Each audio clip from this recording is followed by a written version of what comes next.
तालुक्यातील नागपूर रोडवर माळेगाव ग्रामपंचायतच्या जलजीवन मिशन अंतर्गत नवीन पाण्याच्या टाकीचे अंडरग्राउंड पाईपलाईनचे काम सुरू असून पाण्याच्या टाकीचे बांधकामाचे सेंट्रिंग वादळी वाऱ्यामुळे उडून संदीप भोंगाडे यांच्या घरावर कोसळल्याने 2 लाख रुपयांचे नुकसान झाले आहे। पाण्याच्या टाकीच्या बांधकामाचं सेंट्रिंग अचानक आलेल्या वादळी वाऱ्यामुळे उडून श्री संदीप भोंगाडे यांच्या घरावर कोसळल्यानं अंदाजे 2 लाख रुपयांचं नुकसान झालं। ही घटना पहाटे 3 वाजता घडली आहे, मात्र रात्रीची वेळ असल्यानं मोठी जीवितहानी टळली आहे। त्या गावामध्ये जोराच्या वादळी वाऱ्यामुळे सुरू असलेल्या पाणी टाकी बांधकामाचं सेंट्रिंग उडून संदीप भोंगाडे यांच्या घरावर कोसळलं। नमस्कार, मी मंगेश उराडे, आपण या चॅनलमध्ये सगळ्यांचे स्वागत आहे।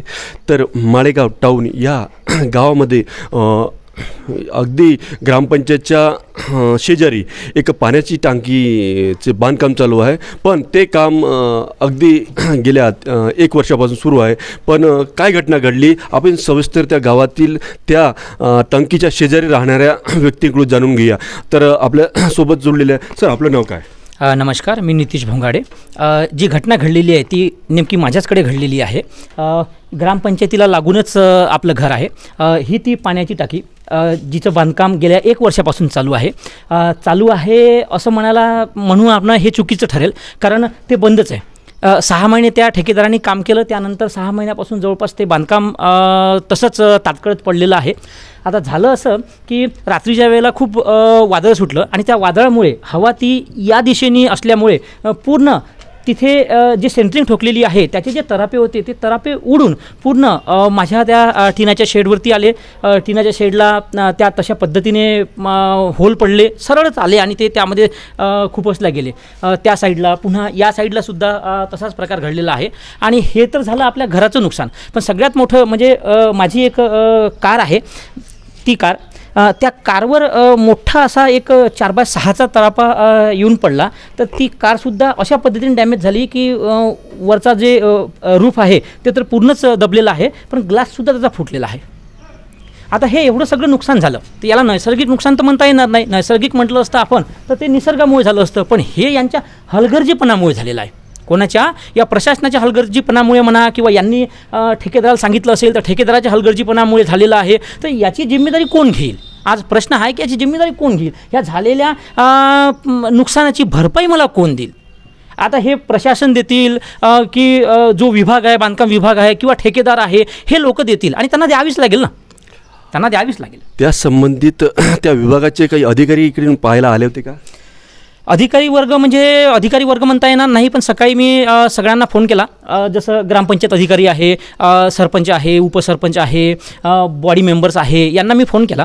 सकाळी ते आले, त्यांनी सगळी शहानिशा केली, पाहिलं, तेव्हाच बाकी जे पडलेले तरापे वगैरे आहे त्यानंतरच त्यांना ते उचलायला लावले, म्हणजे ग्रामपंचायतनेच उचलले ते तरापे वगैरे। तर आपल्याला आणखीन ते गावचे नागरिक भेटलेले आहे, सांगा काय घटना आली, कसं झालं? मी वैभव वासुदेवराव ढवळे, माळेगाव टाऊन येथील रहिवासी आहे। आणि महत्त्वाची गोष्ट म्हणजे 1.5 महिन्या अगोदर ह्या सदर जो पाईपलाईन हे टाकला यांनी सेंट्रिंग लावली आहे, ह्या सेंट्रिंगबद्दल तक्रारी पण मी स्वतः केली होती ग्रामवासियांच्या सह्या घेऊन, प्लस पेपरला बातमीसुद्धा आली होती।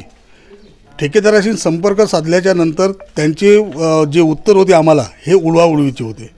उडवाउडीची म्हणजे का बंदी करून घ्या, मग ते तुमचे ग्रामपंचायत अशी, म्हणजे ते सर्व दोषण ग्रामपंचायतला द्यायची।